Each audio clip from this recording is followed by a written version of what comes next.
Hello and welcome back to Wyoming Watch, the Wyoming Tribune Eagle's weekly podcast. I'm Alyssa Tolman, your local government and business reporter. The city of Cheyenne has seen record high temperatures, wind gusts, and a lack of snow and rainfall over the past couple of months, so this has contributed to a pretty dry and warm climate, causing the city to go under Stage 1 fire restrictions, red flag warnings, and more.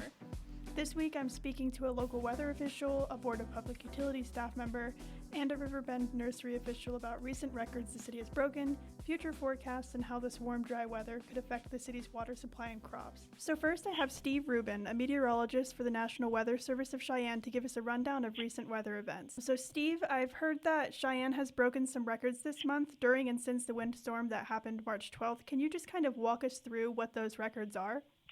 Yeah, the main record was on the Saturday the 21st. We had a record high temperature of 83 degrees, and that broke the old record of 72 degrees, so it broke it by about 11 degrees, and that was recorded back in 1910, so it was an old record, but that was the main one, was the record high temperature of 83 degrees on the 21st.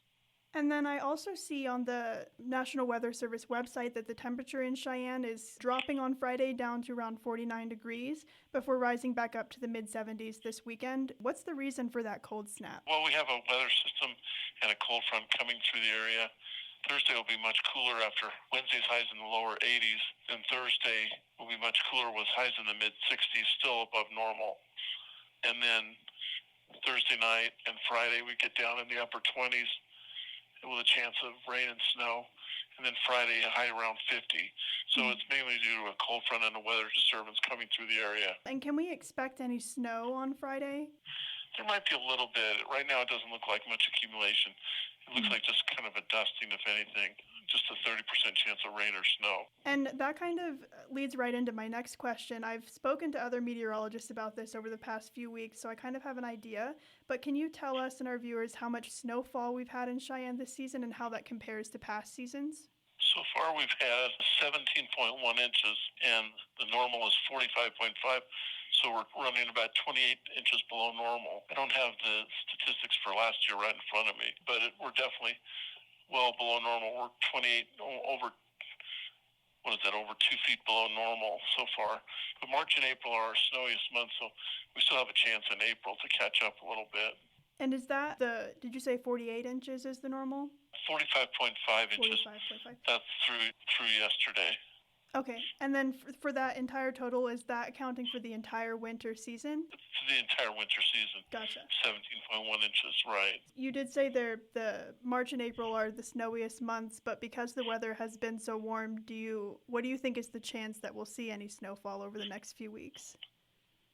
Well, there's a pretty good chance we'll see some snow with a few weather systems, but the way the pattern's been looking, we probably won't get much accumulation based on the way the pattern's been developing this year.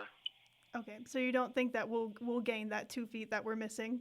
Probably not enough to get that much. The next question I wanted to ask you is, because the weather has been so unseasonably warm and dry, do you think that's indicative of an unusually hot, dry summer, or is that too early to tell at this point? It's too early to tell. It's definitely, we might not have as much precipitation in the summer with the dry air mass, but it's a little too soon to tell. Okay, awesome. Well, thank you so much, Steve, for joining us today. You're welcome. You're welcome very much. So now I have Frank Strong with the Board of Public Utilities to tell us about how the lack of precipitation might affect the city's water supply.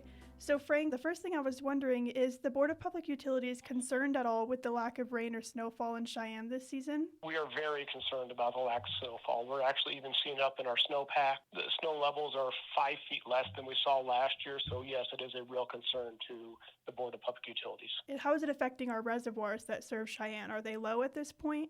Right now, they're no lower than they normally are. Last year, we started with full reservoirs, and we had a pretty typical consumption last year. So reservoirs typically get drained by the consumptive use of the city of Cheyenne, which hasn't been higher than normal. So our reservoir levels are where we would expect them to be. Our big concern this year is, are they going to fill? In terms of filling them this year, does that affect the upcoming warmer months, or is that kind of...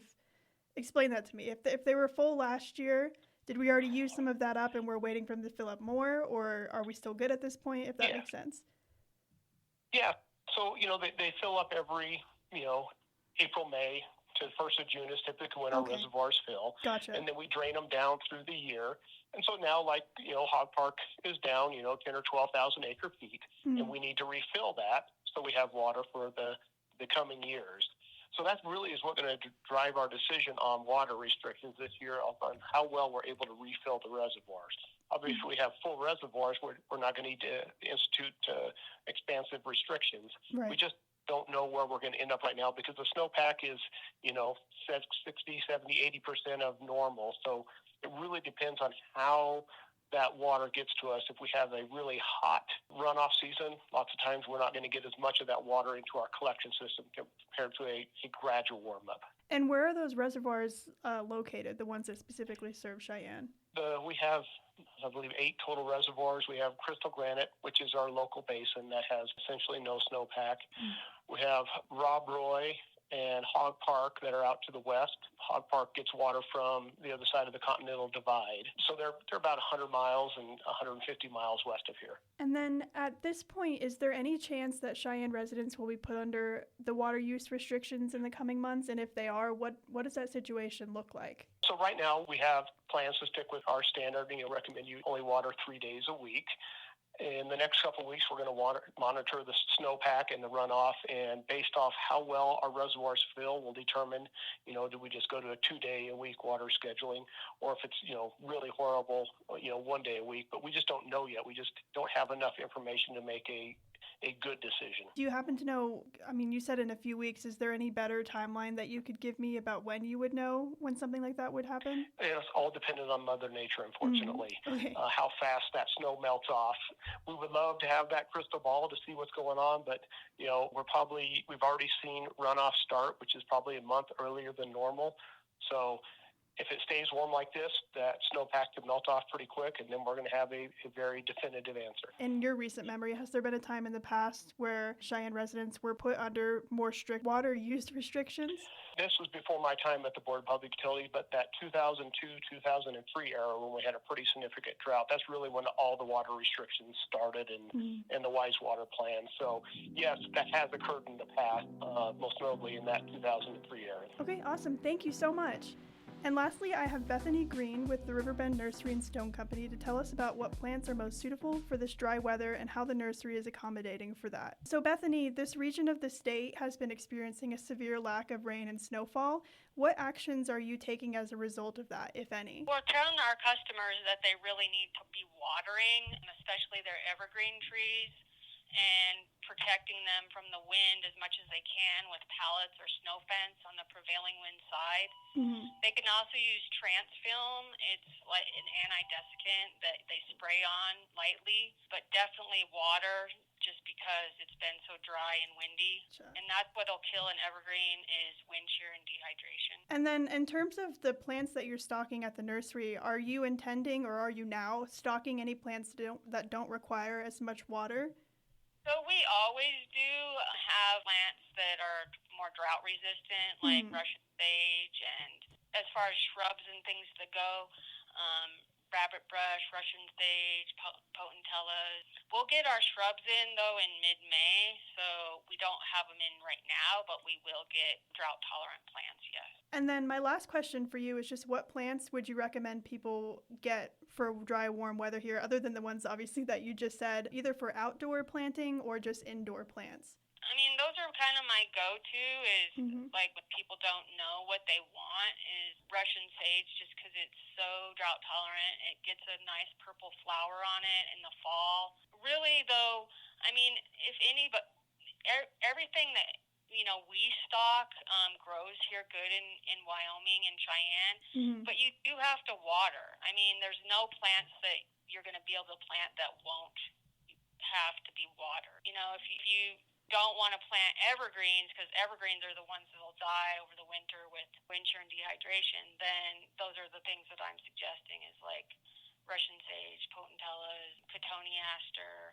There's quite a few, but rabbit brush, yucca. The dry weather, it hasn't affected the nursery itself at all, right? You're pretty much keeping up with watering and everything? Yeah, everything's good with us. We didn't have any damage, or we're just telling people what they need to do to care for their existing trees, mostly.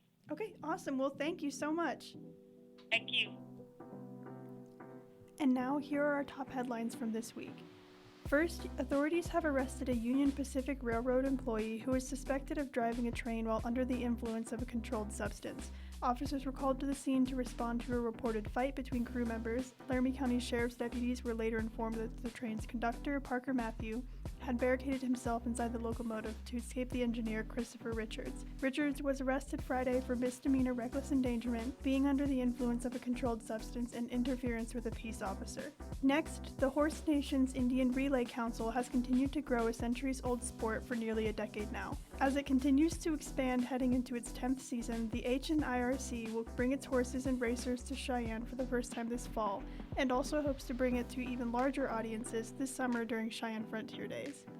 And lastly, members of the Cheyenne City Council reluctantly passed an ordinance Monday night repealing the city's stormwater runoff management system user fee before it ever went into effect. The repeal proposal was supported 7-3 on third reading, as the majority of council members opted to put their faith in state legislators.